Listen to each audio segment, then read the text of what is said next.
இப்போ நீங்க ஒரு உறவருந்தும் மேசையில உட்கார்ந்திருக்கீங்கன்னு கற்பனை பண்ணிக்கோங்க. சரி.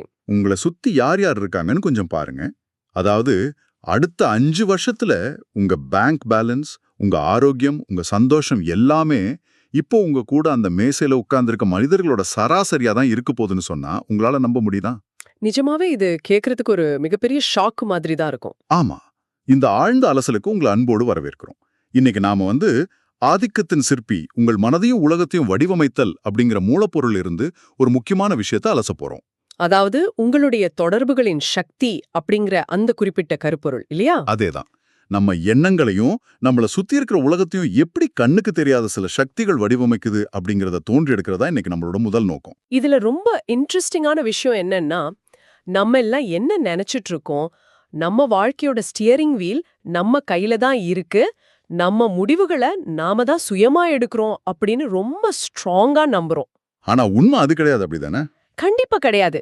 நம்மள அறியாமலேயே நம்மள சுத்தி இருக்கிற கண்ணுக்கு தெரியாத பல விஷயங்கள் நம்ம மனச ஒரு சிற்பி மாதிரி செதுக்கிட்டு இருக்கு. இந்த உண்மையை உணரும்போது கிடைக்கிற அந்த தெளிவு ரொம்ப அபாரமானது. சரி, இப்போ இதை நம்ம கொஞ்சம் விரிவாகவே பார்ப்போம். மூடப்பொருள்ல என்ன சொல்றாங்கன்னா, நீங்கள் யாருடன் சேர்ந்து உணவருந்துகிறீர்களோ அவர்தான் நீங்கள் அப்படின்னு சொல்றாங்க. ஆமா. கேட்கறதுக்கு ரொம்ப சிம்பிளா இருந்தாலும் கொஞ்சம் திகிலாவும் இருக்கு. நான் எப்படி இன்னொருத்தரா மாற முடியும்? இது நிஜமாவே எப்படி வேலை செய்யுது?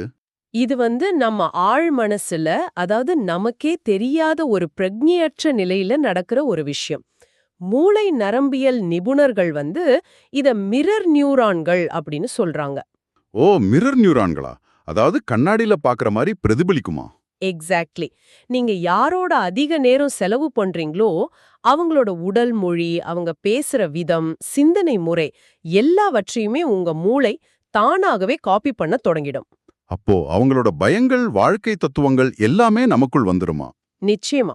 அவங்களோட சின்ன சின்ன பழக்க வழக்கங்களை கூட நீங்க உங்களையும் அறியாம உள்வாங்கிக்குவீங்க. இது ஒரு வகையான மனரீதியான ஒட்டுதல்.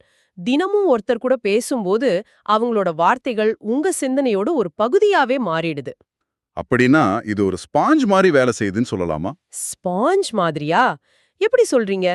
அதாவது இப்போ ஒரு காஞ்ச ஸ்பாஞ்ச நீங்க எந்த நிற தண்ணியில போடுறீங்களோ அந்த நிறத்தை அது உறிஞ்சிக்குது இல்லையா? அது போல நாமும் நம்மள சுத்தி இருக்கிறவங்கள உறிஞ்சிக்கிறோம். ரொம்ப அழகான ஒரு உதாரணம். இல்லன்னா நாம சுவாசிக்கிற காற்று கூட எடுத்துக்கலாம். மாசடைந்த காத்துல நாம தொடர்ந்து நடக்கும்போது ஓ, அந்த மாசு நமக்கு தெரியாமலே உள்ள போகுது இல்லையா? ஆமா, இந்த மாசு என் நுரையீரலுக்குள்ள போகுதே அப்படின்னு நாம ஒவ்வொரு நிமிஷமும் நினைக்கிறது இல்ல.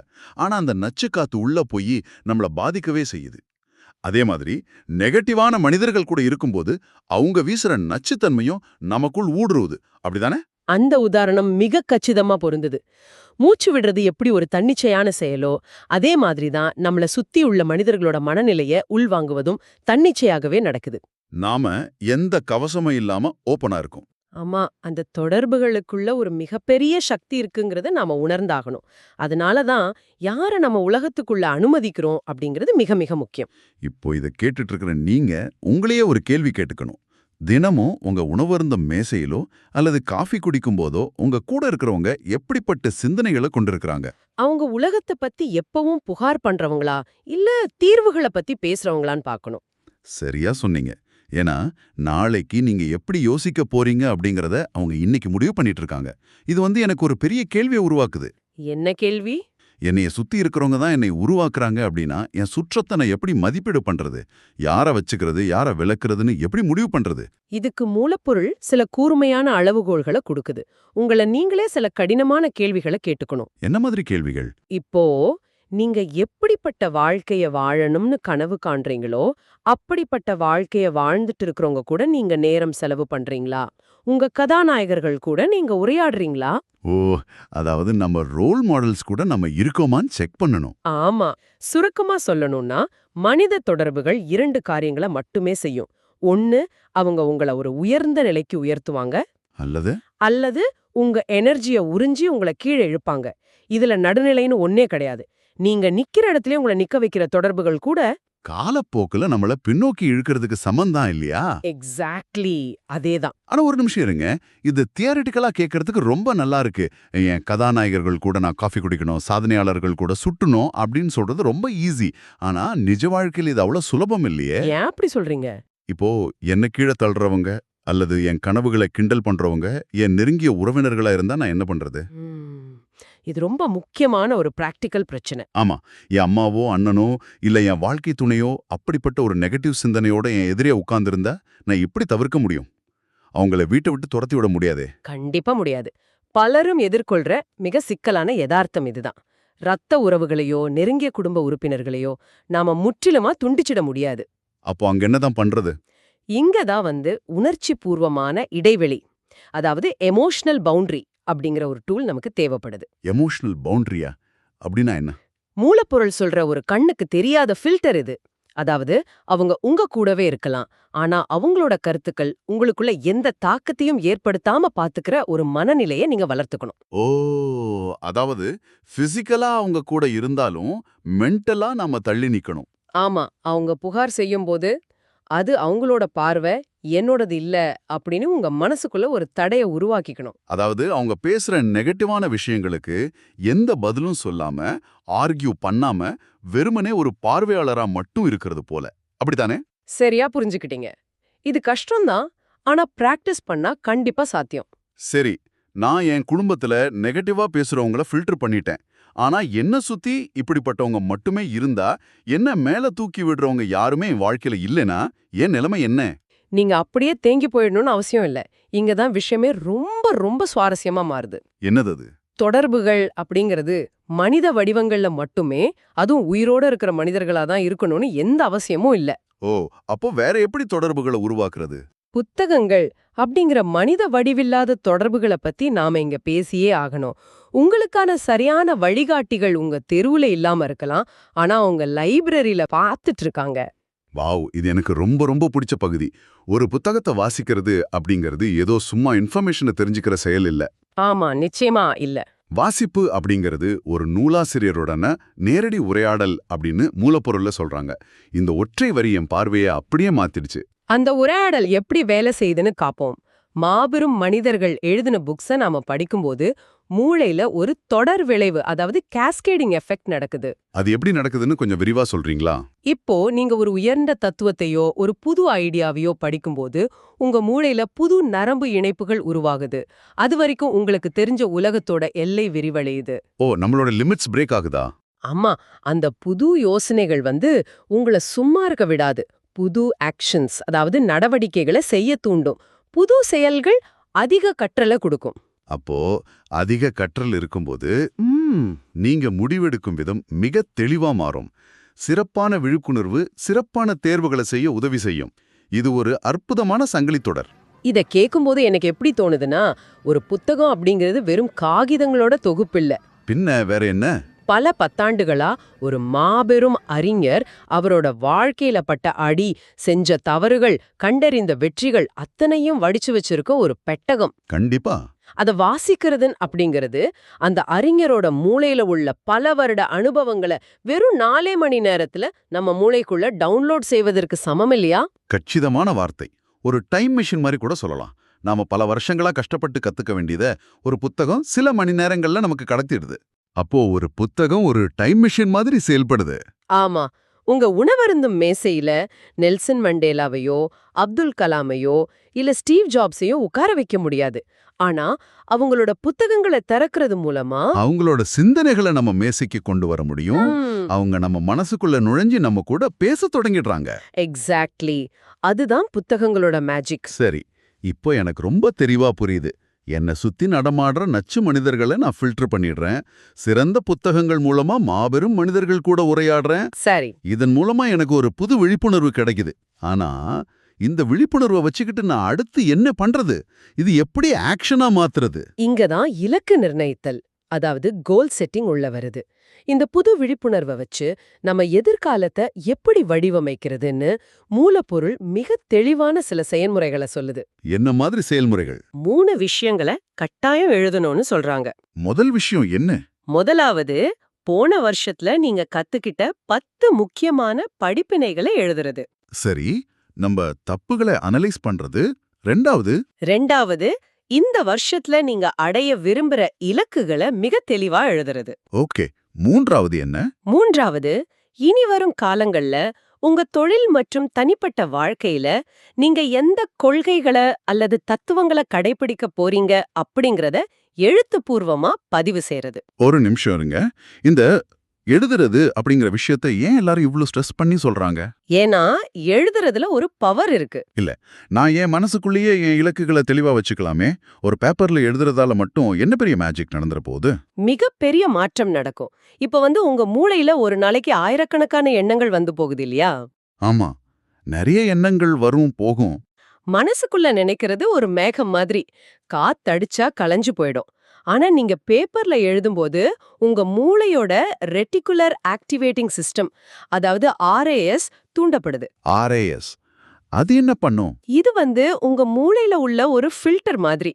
நீங்க எழுதின விஷயங்களை மூளை மிக முக்கியமானதா ரெஜிஸ்டர் பண்ணிக்கிட்டு அதை அடையறதுக்கான வாய்ப்புகளை உங்களை சுத்தி தேடத் தொடங்கும். ஓ, நம்ம ஃபோக்கஸ் மாறுது.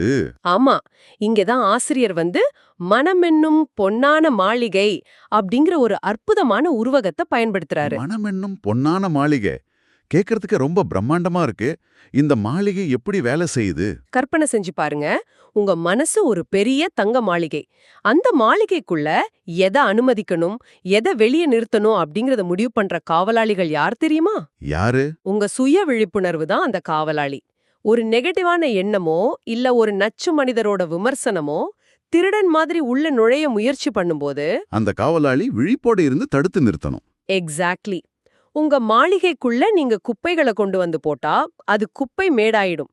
மாறாக நீங்க எழுதின இலக்குகள், உயர்ந்த சிந்தனைகள், நீங்க படிச்ச புத்தகங்களோட அறிவை உள்ள வச்சா அது உண்மையான மாளிகையா ஒளிரும். அதாவது நம்ம புறவாழ்வுல நடக்கிற எல்லாமே நம்ம மன மாளிகைக்குள்ள எதை அனுமதிக்கிறோம் அப்படிங்கறதோட வெளிப்பாடு தான் இல்லையா? 100க்கு 100 உண்மை. அப்போ இதற்கெல்லாம் என்ன அர்த்தம்னா, உள்ள என்ன போகுதோ அதுதான் வெளியே வரும். Input determines output.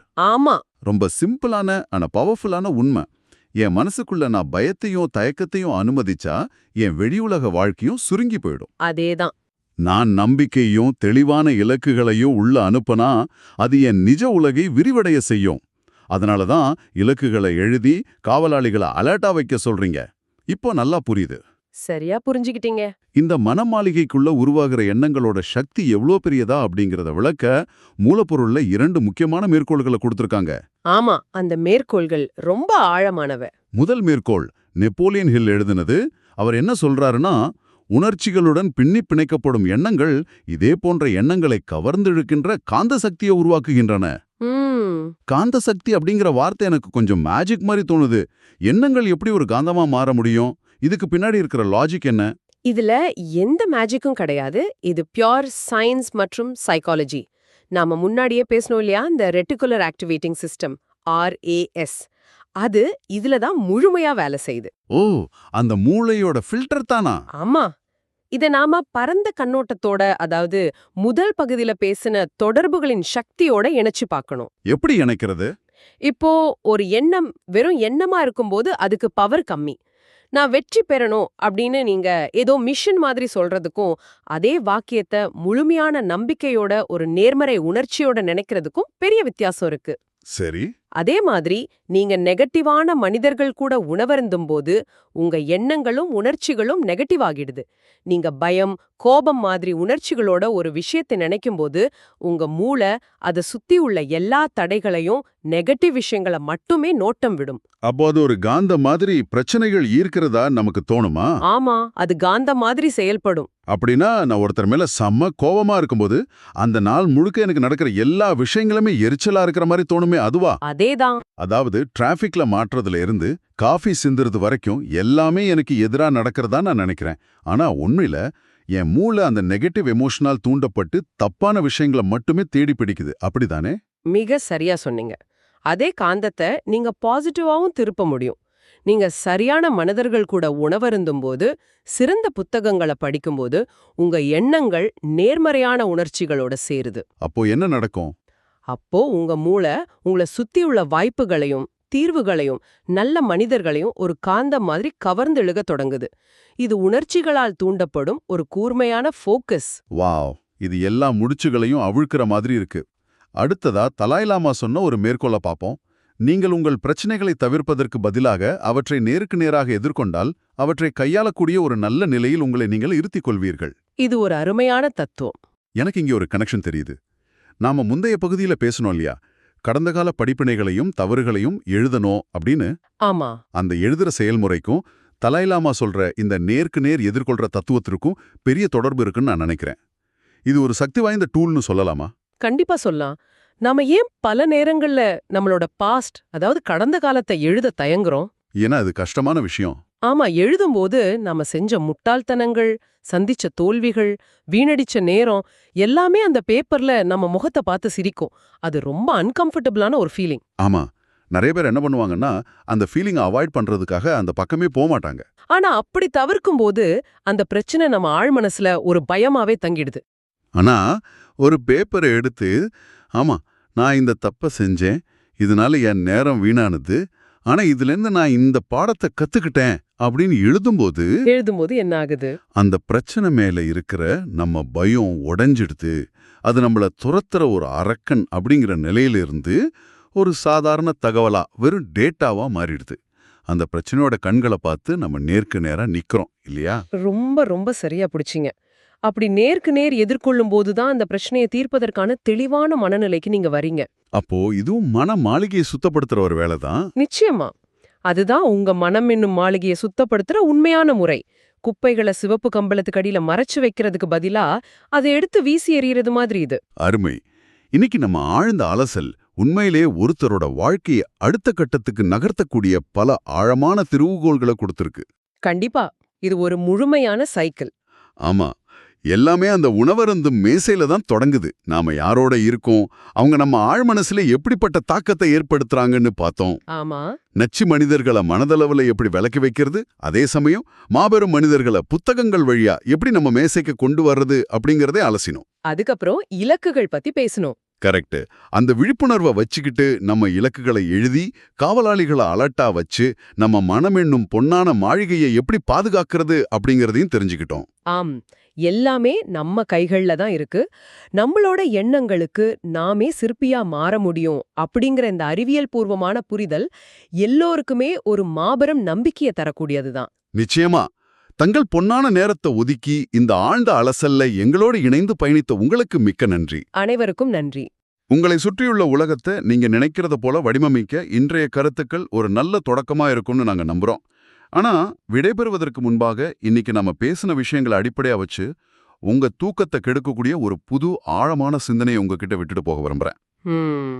நாம யாரு கூட உணவு அருந்துகிறோமோ அவங்களாகவே மாறுகிறோம் அப்படின்னும், வாசிப்பு அப்படிங்கிறது மாபெரும் மனிதர்களுடனான உரையாடல் அப்படின்னும் இன்னைக்கு மிக தெளிவா பார்த்தோம். ஆமா, அப்படியானால் எந்த விதமான சுய கட்டுப்பாடும் இல்லாம மணிக்கணக்குல மொபைல் போனை வச்சுக்கிட்டு சமூக ஊடகங்கள்ல, அதாவது சோஷியல் மீடியால நம்ம நேரத்தை செலவிடும்போது என்ன நடக்குதுன்னு கொஞ்சம் யோசிச்சு பாருங்க. இது ஒரு முக்கியமான பாயிண்ட். உங்களுக்கு யாருடைய முகமே தெரியாதோ, முகம் தெரியாத யாரோ ஒருத்தர, எந்த எமோஷனும் இல்லாத அல்காரதங்களை நாமே வழிய போய் நம்மளோட மனம் என்னும் பொன்னான மாளிகையில உணவருந்த கூப்பிடுறோன்னு தானே அர்த்தம். ஆமா, நம்ம காவலாளிகள் தூங்கும்பொழுது அவங்க உள்ள வந்துடுறாங்க. கரெக்ட். அப்படிப்பட்ட முகமறியாத நபர்களும் அல்காரதங்களும் உங்க மனசுல உட்கார்ந்துகிட்டு உங்களுக்காக எப்படிப்பட்ட ஒரு எதிர்கால உலகத்தை வடிவமைச்சிட்டு இருக்காங்கன்னு எப்பவாவது நீங்க சிந்திச்சிருக்கீங்களா? இந்த ஒரு ஆழமான கேள்வியோட உங்களை சிந்திக்க சொல்லி இன்றைய தேடலை நாங்க நிறைவு செய்றோம். மீண்டும் ஒரு ஆழ்ந்த அலசலில் சந்திப்போம்.